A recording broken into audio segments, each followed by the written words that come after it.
Bonjour à toi et bienvenue pour cette nouvelle vidéo de guidance. Guidance libre où voilà, l'intention c'est ok, c'est quoi les messages qui ont besoin de passer, d'être entendus, voilà, qu'est-ce qui se passe pour vous, quels seraient les messages qui pourraient vous apporter des déclics ou vous aider aujourd'hui, au moment où vous regardez cette vidéo, sur votre chemin. Si tu souhaites un accompagnement, tout est dans le descriptif de la vidéo. N'hésite pas à aller voir, à m'écrire, à m'envoyer un mail.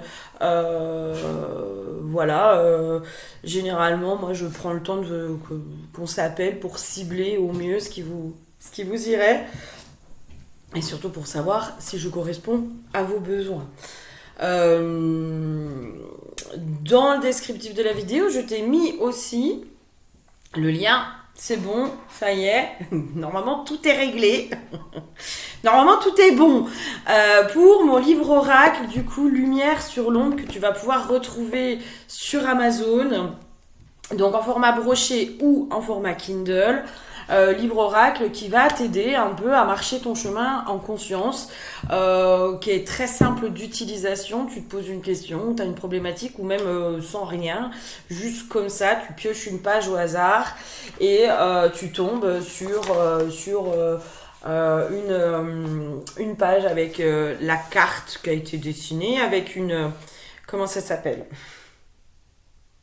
Une phrase, parce qu'en fait j'ai plein d'infos qui arrivent juste avec cette page, c'est un truc de fou. C'est horrible, je suis déjà dans la guidance.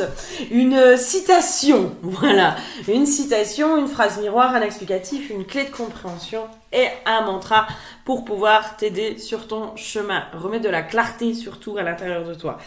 La page qui a été piochée, c'est la malédiction. Hein. Et malédiction, c'est la maldiction. Voilà. Je vais commencer la guidance parce que bon, voilà, abonne-toi, like, partage, commente. Bref, je suis déjà dedans et je suis déjà dedans depuis ce matin, je pense. L'huile qui a été piochée, c'est l'huile du cristal. Et quand je parle du cristal, là j'ai la notion de clarté. Le cristal aussi qui vient nous amener à changer de prisme, qui vient nous amener à regarder peut-être notre réalité ou peut-être les choses sous un regard qui est différent. La carte, j'ai eu l'envie de piocher qu'une seule carte, c'est Désillusion, Mirage, la vérité dévoilée. Et du coup, la carte de la malédiction, elle est tout à fait logique, c'est la malédiction. En ce moment, je pense que les messages pour toi aujourd'hui, ce serait de regarder peut-être objectivement quelles sont les croyances qui traînent encore à l'intérieur de toi et qui t'empêchent peut-être d'obtenir ce que tu désires, qui t'empêchent d'avancer. Quelles sont ces croyances limitantes que tu portes encore à l'intérieur de toi? Moi, dans la compréhension, on parle pas forcément de la blessure. Alors, ok, les croyances, en fait, il y a la blessure qui va générer des croyances. Ça, c'est une évidence. On vit une blessure et du coup, on a une croyance qui se greffe à l'intérieur de nous. Un exemple de blessure, ça peut être l'infidélité, donc vécue soit dans nos premiers rapports amoureux, ou l'infidélité ressentie, vue, vécue par le couple parental ou n'importe, qui va générer une croyance que l'homme est infidèle. Mais cette croyance, en fait, elle va devenir une réalité, une vérité. Quand on dit les hommes sont infidèles ou l'homme est infidèle, c'est là où on repart sur la malédiction. La malédiction, ça sous-entend que tous les hommes sont infidèles. Donc forcément, on ne va tomber que sur des hommes qui sont infidèles, qui vont venir valider cette croyance. Je suis tombée sur un post il y a quelques temps. Alors ça c'est, mais je trouve que c'est très bien imagé et ça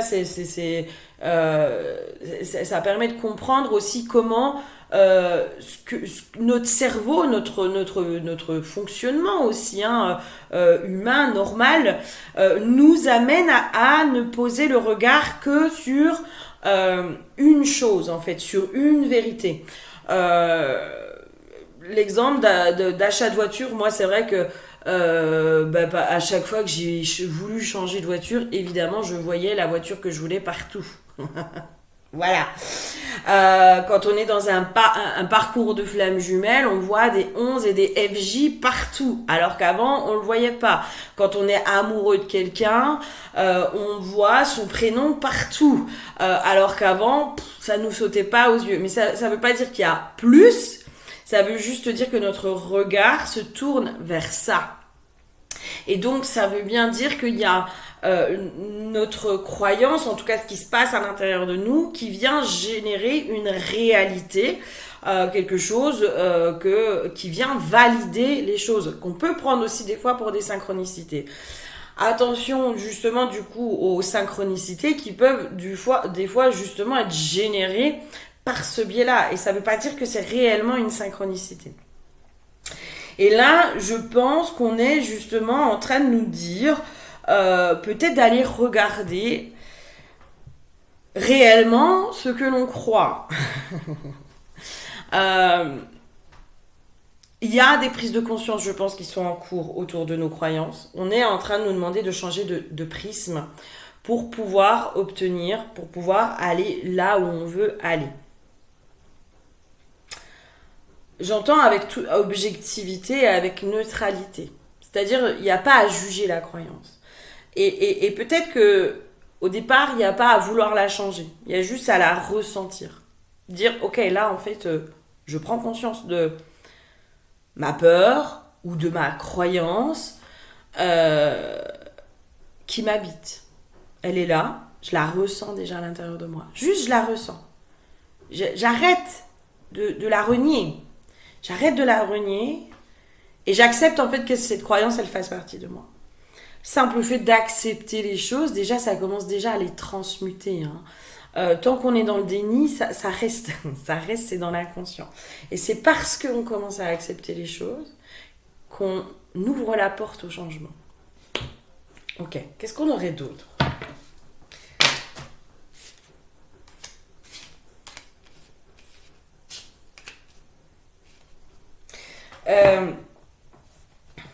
Alors, j'ai plein de messages qui arrivent et puis en fait, ils repartent aussitôt. C'est chiant.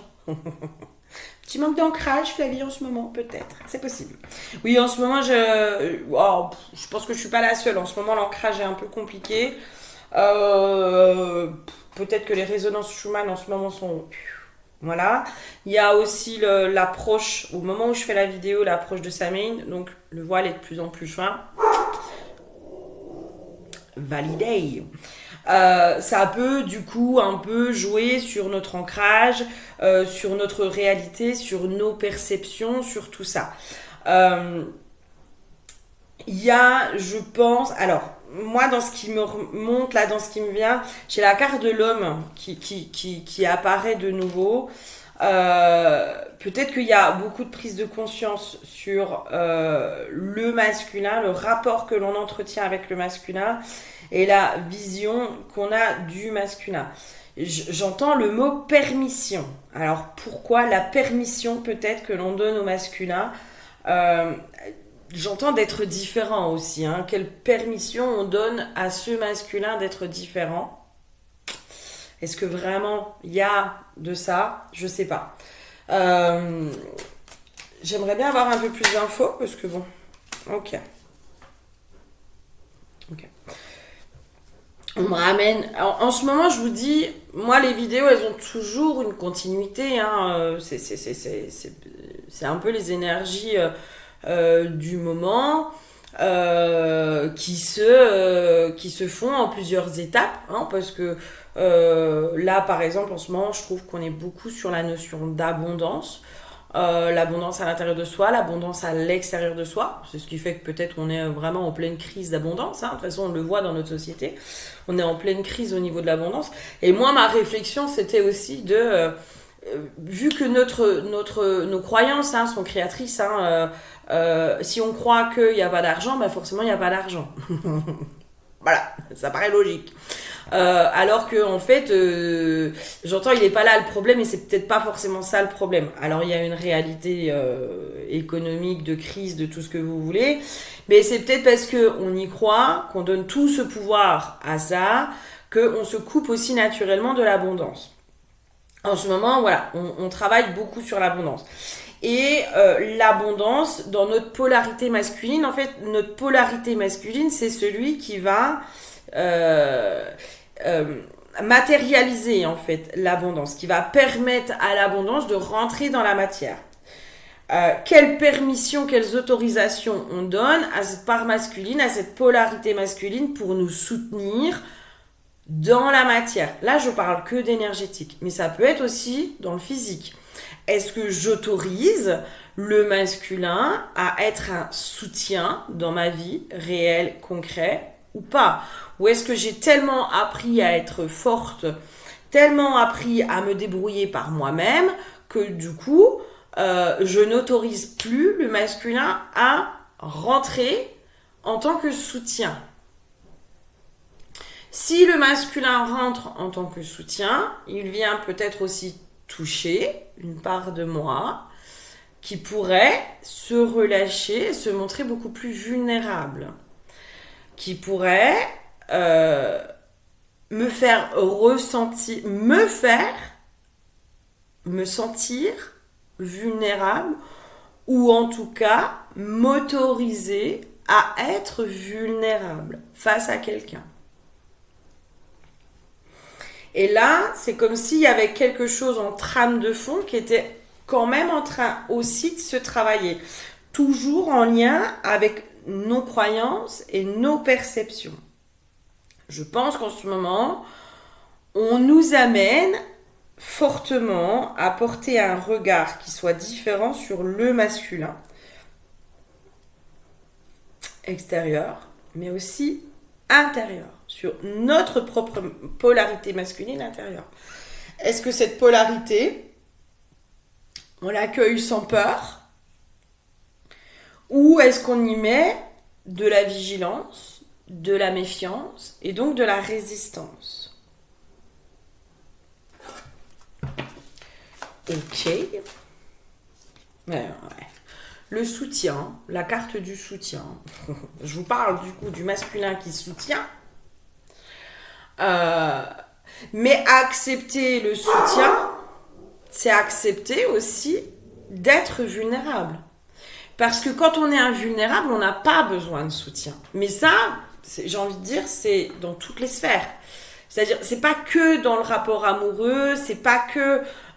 c'est aussi dans le rapport à l'invisible. Si j'accepte que l'invisible me soutienne, ça veut dire que à un endroit, je suis vulnérable, où je ressens une vulnérabilité qui fait que j'ai besoin d'un soutien extérieur, qui peut être angoissant quand on a appris à faire seul, à être forte ou fort.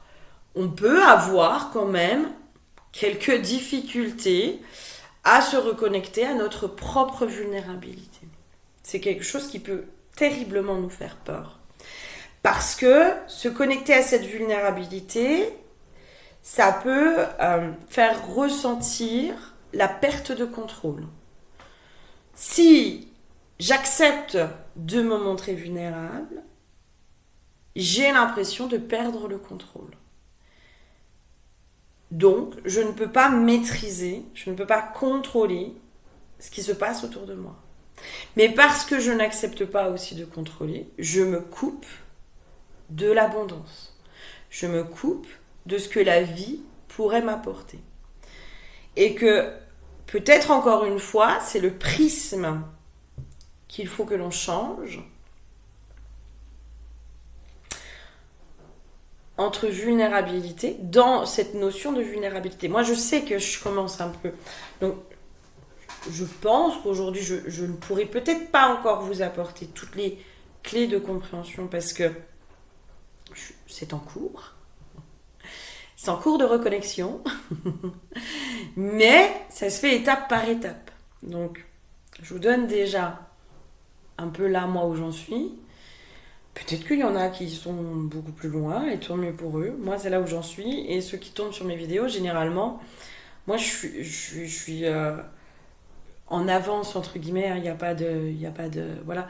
Mais j'ai les infos pour pouvoir vous les repartager. Et on sait très bien hein, que euh, c'est des concepts, en fait. C'est des concepts, on peut lire le concept. Hein. Ça, voilà, je pense qu'il y a plein de gens qui parlent de la vulnérabilité, qui parlent de l'abondance, qui parlent de tout ça. Mais en fait, pour moi, hein, on nous donne un aboutissement. C'est-à-dire le, le point clé, presque la dernière clé. Sauf qu'en fait, c'est un processus, c'est un cheminement. Se connecter à l'abondance, se réconcilier avec le masculin, avec le féminin, se réconcilier avec soi, etc., etc. C'est un parcours, c'est un chemin. Et ça se fait étape par étape. Ça se fait pas du jour au lendemain, en paf, d'un coup je change toutes mes croyances. Et voilà. Non. Parce que déjà notre cerveau humain, il pourrait pas. Notre ego résiste. Et ce qui est bien normal. Euh, il résiste parce que lui, il a trouvé une sécurité là-dedans. Et quand je vous parle du coup de la vulnérabilité, notre ego, il a trouvé une sécurité dans le contrôle. Dans si je contrôle tout ce qui se passe, si je n'accepte plus d'aide de qui que ce soit, et si je n'accepte plus de me montrer complètement vulnérable face à quelqu'un, je me protège. Je suis sûre de ne pas souffrir. Je suis sûre de ne pas souffrir.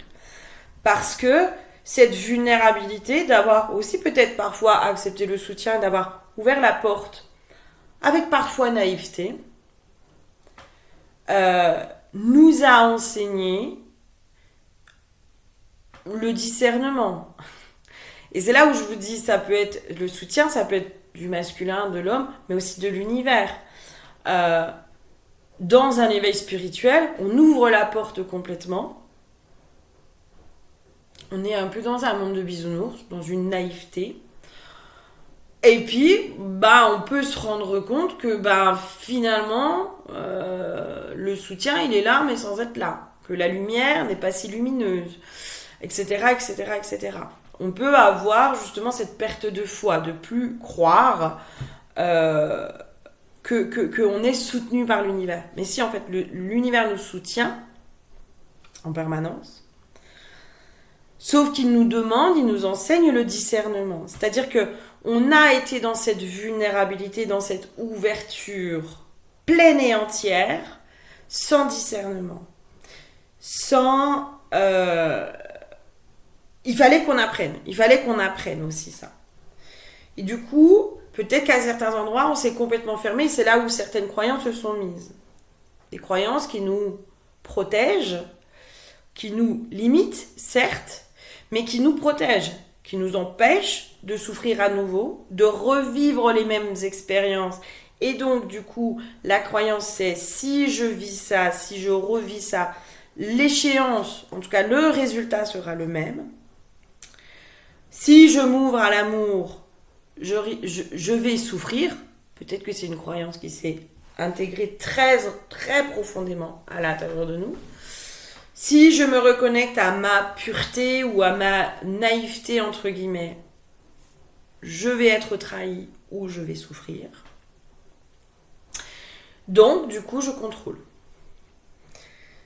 Et c'est là où je pense qu'on nous ramène vraiment au discernement, mais au discernement sous toutes ses formes. C'est-à-dire le discernement nous a appris à ne plus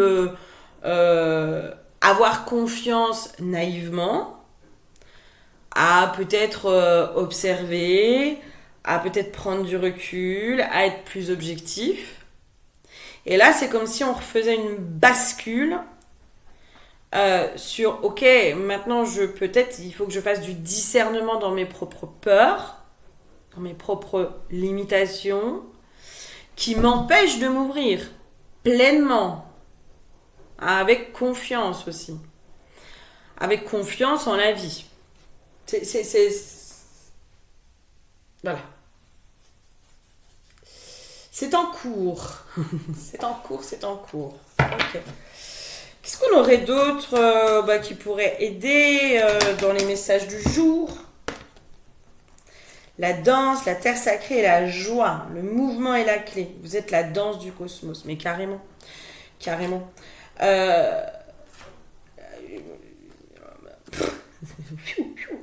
Terre sacrée, permettez au monde divin de s'incarner en vous. Et c'est par l'expérience aussi que le monde divin s'incarne en nous, en fait.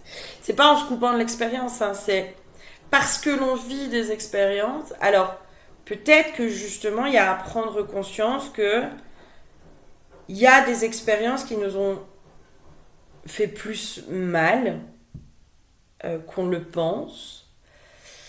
Et que peut-être aujourd'hui, il est temps de revenir sur ces expériences-là et d'accueillir la douleur, la souffrance, mais avec un pas de côté.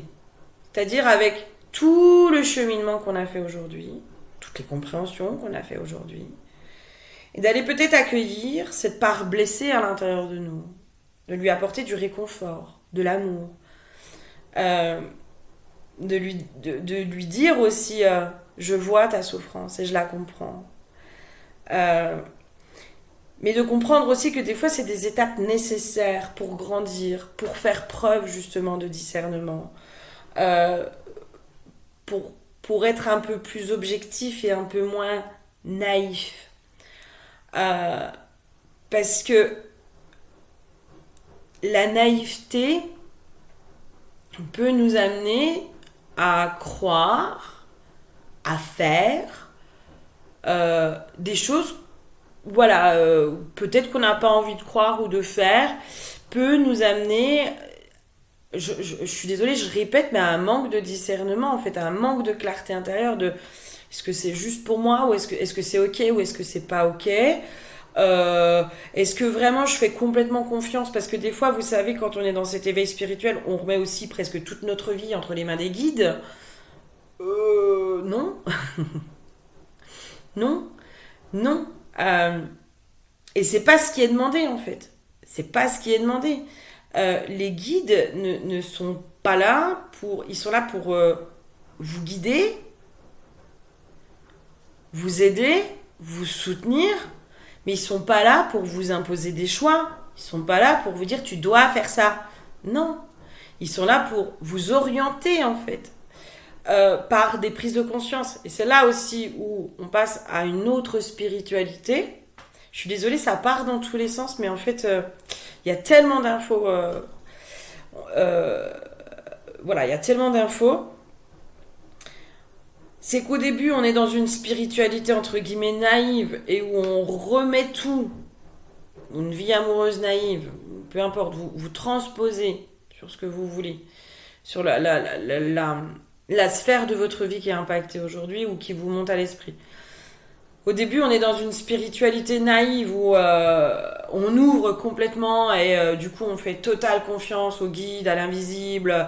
Ils m'ont dit de faire ça, les guides, donc je le fais. Mais on se pose pas la question de c'est ok ou pas pour moi de le faire?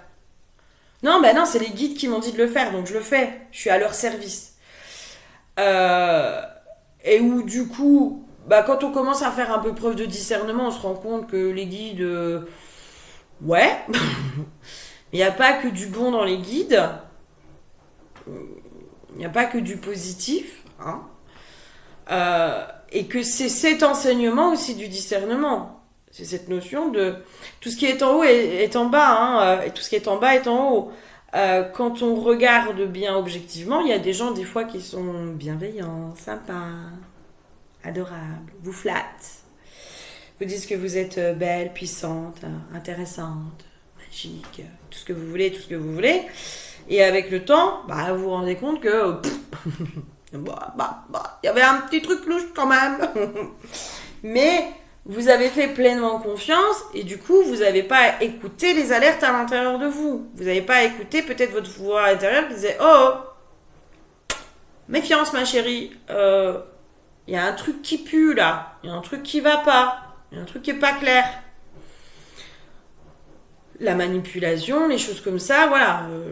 Je pense qu'on a des infos, mais qu'en fait, dans notre naïveté, dans notre candeur, on pense que tout le monde il est beau, tout le monde il est gentil.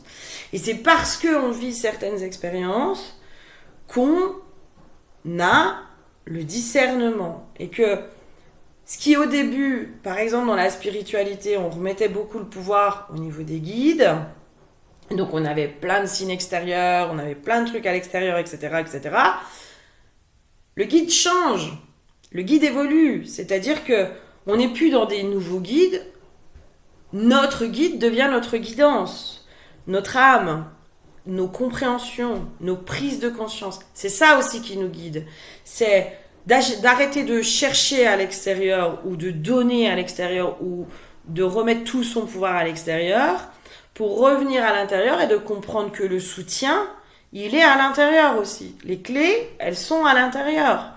Et c'est cette guidance intérieure qui devient beaucoup plus nette, beaucoup plus claire, beaucoup plus cohérente et qui nous amène le discernement. Et donc, il y a aussi cette notion, et c'est là où je pense qu'on est dans un passage, en ce moment, entre, ok, là c'est bon, j'ai refait confiance à ma guidance intérieure, j'arrête aussi de donner tout mon pouvoir à l'extérieur. J'ai arrêté, là, ça y est, c'est bon, j'ai compris qu'il fallait que je m'écoute, que j'écoute mon intuition, que j'écoute ma petite voix intérieure, que je me fasse beaucoup plus confiance, etc., etc., etc., etc. Donc il y a eu un grand retour à l'intérieur. Et là, c'est comme si on disait, maintenant que tu as appris à te faire confiance, que tu as appris à écouter ta guidance intérieure, que tu as appris à arrêter de donner tout ton pouvoir à l'extérieur, tu vas pouvoir réouvrir sur l'extérieur, tu vas pouvoir réaccueillir du soutien de l'extérieur, mais avec discernement. Avec discernement, avec la question de est-ce que c'est ok ou pas pour moi, là, ce qui se passe? Et de plus dire mais c'est les guides qui m'ont dit, ou c'est les guides qui font, ou de remettre tout le pouvoir en disant c'est les guides. Non, les guides, voilà, les guides. Il y a mon guide intérieur, quoi. C'est ça qui est le plus important. Il y a moi, mon incarnation. Et donc après, j'ai la carte de la joie. La joie vous accompagne vers le cœur de votre être. Et peut-être que se reconnecter à la joie comme guide peut permettre aussi cette réouverture. Cette réouverture. Je sens qu'on nous prépare quand même à une espèce de relâchement. Je vous dis là, moi je suis dans les prémices de ça. Je suis pas encore complètement... je sens qu'il y a quelque chose qui est en train de s'intégrer mais que pas complètement intégré. Justement de cette candeur, de garder cette candeur et cet émerveillement de l'enfant, parce que du coup là on va toucher à la naïveté et à la candeur de l'enfant, qui est lui dans l'exploration, dans la curiosité, dans l'ouverture, dans la magie de la vie. Donc l'enfant là il s'est pris un peu des gros murs dans la tronche, le pauvre, il est redescendu, il a tout désidéalisé, il est sorti de l'illusion. Donc il prend conscience que le monde est quand même un peu plus dur qu'il le pense. Et du coup peut-être qu'il a fermé quelque chose. Il est devenu dans la peur du coup. Et c'est là où l'adulte, qui lui a compris, est beaucoup plus ancré, beaucoup plus incarné, fait preuve de discernement. Il peut protéger du coup cette candeur de l'enfant. Et les deux vont ensemble en fait. C'est une fois qu'on a associé les deux ensemble qu'on peut être dans la vie, dans l'expérience, avec ouverture, mais avec discernement, avec sagesse, avec responsabilité. La sienne et celle des autres. Et c'est là où, du coup, permettez au monde divin de s'incarner en vous. C'est là aussi où, du coup, l'enfant, l'énergie de l'enfant, l'énergie de naïveté, de la candeur, de la pureté, de l'émerveillement, de tout ça, peut revenir dans le chemin de la vie, dans l'ouverture, dans tout ça. Donc c'est le divin qui va chercher les expériences, mais du coup, avec une incarnation, avec une présence beaucoup plus sage et responsable. Parce que,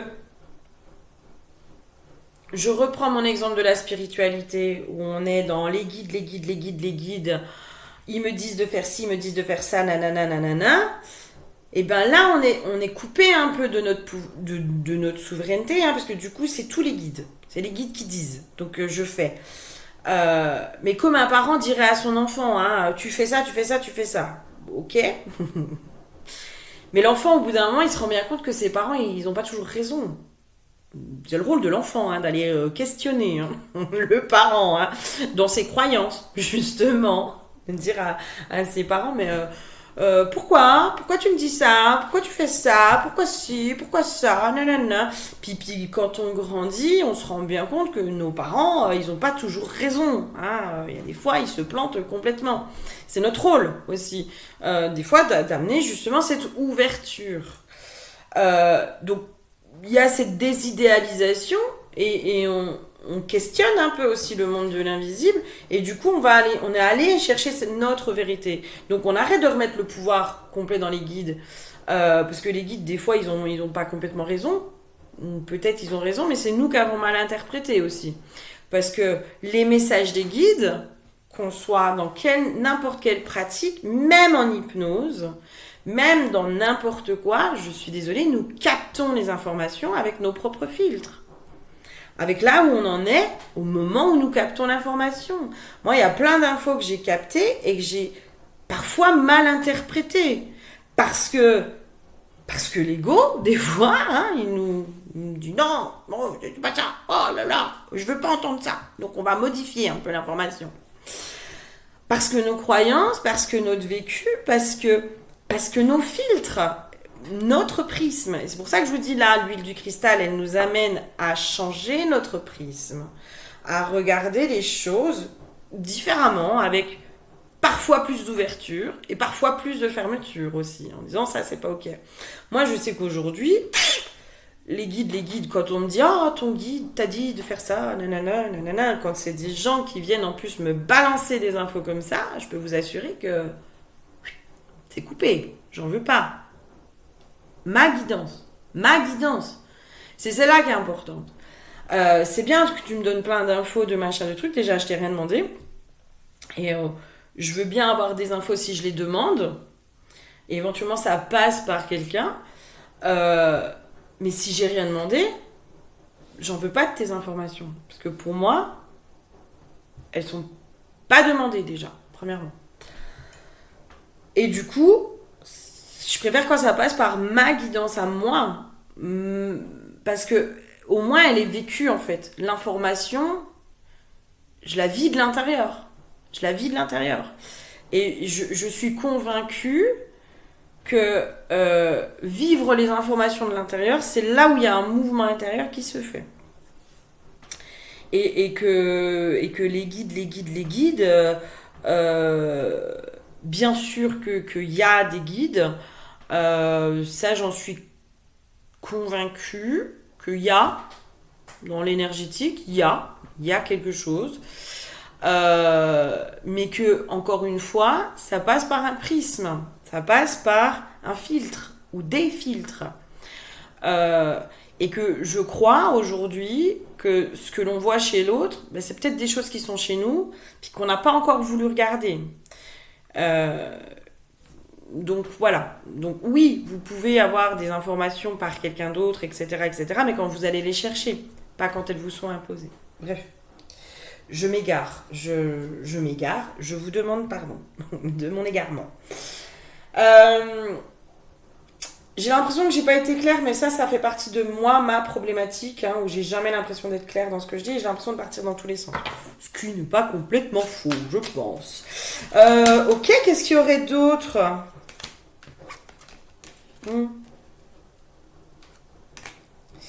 Ouais, là vraiment, je pense qu'on nous ramène vraiment à du discernement, à de l'ouverture du cœur. Alors, quel que soit le domaine, hein, peu importe le domaine, j'ai envie de dire, peu importe, ça peut être amoureux, c'est très général, hein. Donc, peut-être que vous avez une ouverture du cœur dans un domaine et c'est ok, ça marche, etc. Et que dans un autre, ouh, il y a les peurs, il y a les résistances, il y a les croyances, il y a tout ça. Et peut-être que là, on est en train de vous dire, bah, dépasser les peurs, prendre conscience de nos peurs. Prendre conscience de nos peurs. C'est ok d'avoir peur. Elles sont là. Elles sont là. Et de continuer à expérimenter malgré la peur. De revenir dans de l'expérience. Et de prendre conscience aussi parce qu'on a peur, on attire ce dont on a peur. Si on a peur d'être trahi, on sera forcément trahi. Parce que c'est ce qu'on va attirer à nous. Pour valider, tu vois, tu as peur d'être trahi et c'est encore une fois ce qui t'arrive. Donc tu as raison d'avoir peur d'être trahi. C'est cette validation de la peur. Inconsciente. Alors que quand on remet de la conscience en se disant, ben oui, c'est vrai, je reconnais, j'ai peur. Ça me fait terriblement peur d'être trahi, à nouveau. Terriblement. Qu'on prend conscience aussi que finalement jusque-là, c'est cette peur d'être trahi qui a généré la trahison. Et qu'on accepte d'avoir peur d'être trahi. Ben là déjà, il y a un mouvement intérieur qui se passe. Et qui dit, ben ok, j'ai peur de ça, mais peut-être qu'il y a autre chose à expérimenter. Peut-être qu'il y a autre chose à vivre. Et que j'attends pas que l'extérieur, et c'est là où je vous dis d'arrêter d'attendre de l'extérieur. J'attends plus que l'extérieur vienne me montrer autre chose pour que je change ma croyance. Mais je prends aussi cette croyance à bras le corps. Et je prends la responsabilité de ma croyance. Et je comprends que tant que cette croyance est à l'intérieur de moi, elle se manifestera à l'extérieur. Donc j'arrête d'attendre que l'extérieur me montre quelque chose de nouveau, mais j'intègre plutôt quelque chose de nouveau à l'intérieur de moi pour qu'après, ça puisse se manifester à l'extérieur. On arrête d'attendre de l'extérieur, hein. Mais on ne se ferme pas complètement à l'extérieur. C'est là où je vous dis la subtilité. En fait, je sens que c'est très très très subtil. Hein. C'est-à-dire, j'arrête d'être dans cette naïveté de l'extérieur et puis d'attendre passivement. Hein, parce que finalement, quand on attend, pour moi, hein, dans ma vérité, pour moi, on se remet dans un triangle de Karpman. Hein. Avec l'univers, on peut se mettre dans un triangle de Karpman. Quand on dit les guides ont décidé, ah bah oui, mais c'est les guides qui m'ont dit de faire ça, et puis du coup, bah, je me suis plantée. Ah là là, ils sont méchants, ils m'en veulent, etc., etc. Ou les guides me sauvent. Vous voyez ce que je veux dire? C'est que du coup, on est toujours en fait dans un positionnement de victime. Non, non. On te donne des informations, maintenant t'en fais ce que t'en veux. Et des fois, on te donne des informations. Moi, combien de fois j'ai eu des informations et je ne voulais pas les entendre. Non, non, non. Non, c'est pas ça. Oh là là, bah. Et on interprète complètement différemment et on interprète à côté de la plaque. Parce que ce qui nous est donné comme information, ça va pas dans le sens qu'on veut et ça nous fait mal. Ça nous fait mal. Encore une fois, les guides, on les a mis en mode oh là là, ils sont gentils, ils sont bisounours, ils sont toujours dans notre sens. Oh là là. Non, non, non, non, non, hein. Croyez-moi que quand ils doivent vous mettre un peu le nez dans votre caca, ils vous le mettent. Hein. Puis ils le font pas. Ils le font comme ça doit être, avec pragmatisme aussi. Et ce qu'on pourrait appeler de la froideur n'est pas de la froideur. C'est-à-dire qu'il y a des fois, c'est pas fait il n'y a pas l'émotionnel, quoi. C'est je t'aime, et parce que je t'aime, je te mets la nez dans ton caca. Mais comme à un enfant, hein. Comme à un enfant, hein. Un enfant qui fait n'importe quoi, vous croyez que sa mère, elle va lui dire oh bah vas-y mon chéri, continue. Vas-y, vas-y. T'es en train de te planter royal, hein. En train de te planter royal. Je le vois. je le vois, je te vois faire, mais je continue à te flatter, à te dire ce que tu fais, que ce que tu fais c'est bien. Ben non, non, non, je suis désolée. Une mère, une bonne mère, la bonne mère, elle est censée aussi ramener des fois son enfant dans du discernement et dans de la clarté. Et quand elle lui dit, mais là, t'es en train de te planter, mon gars, t'es en train de faire n'importe quoi, il va falloir vraiment que tu te réveilles, elle le fait. Elle le fait. Parce qu'elle aime son enfant. Parce qu'elle aime son enfant, elle acceptera aussi de prendre le mauvais rôle. Parce qu'elle l'aime. Et que des fois, justement, les guides acceptent de prendre le mauvais rôle. Parce qu'ils nous aiment. Pour nous réveiller, pour nous dire, là ce que tu fais, tu te plantes complètement. Arrête de t'entêter. Et c'est pas contre nous. Donc c'est pour ça, si vous voulez, on change de prisme, on change de tout ça, on reprend aussi notre responsabilité, on prend le discernement, on prend tout ça, et on s'ouvre de nouveau, mais avec discernement, tout en prenant conscience de nos paradigmes, nos prismes, nos croyances qui nous restreignent et qui nous empêchent d'aller vers ce qu'on a envie d'aller. Ça ne veut pas dire que si on l'a pas encore obtenu que c'est interdit. Non, c'est pas interdit, loin de là. C'est loin d'être interdit. C'est juste que il va falloir que tu vois à quel point parfois tu te bloques toi-même. Je vous repars sur la malédiction. La malédiction à cause de ton langage intérieur. À cause de ton langage intérieur. Ok, bon, je pense que ça y est, toutes les infos sont passées. Dites-moi si ça vous parle. N'hésitez pas à me dire si ce que je vous dis ça vous parle ou si ça vous paraît un peu trop perché. Ça peut. Il y a des fois je pars un peu loin. Et j'essaye un peu de recentrer, en tout cas de pas partir dans tous les sens, ce qui est très compliqué pour moi quand des fois j'ai plein d'infos partout, mais c'est surtout que j'essaye de vous expliquer les choses que je ressens avec le maximum de clarté, mais je sais que des fois c'est un peu compliqué. Je vous fais plein de gros bisous, prenez soin de vous et puis continuez à aller voir à l'intérieur de vous ce qui se passe. C'est pas confortable d'aller voir nos croyances. Mais là, je crois qu'on nous dit pas d'aller dans la blessure ou dans la guérison ou dans quoi que ce soit. Je crois qu'on est en train de nous dire, va voir tes croyances.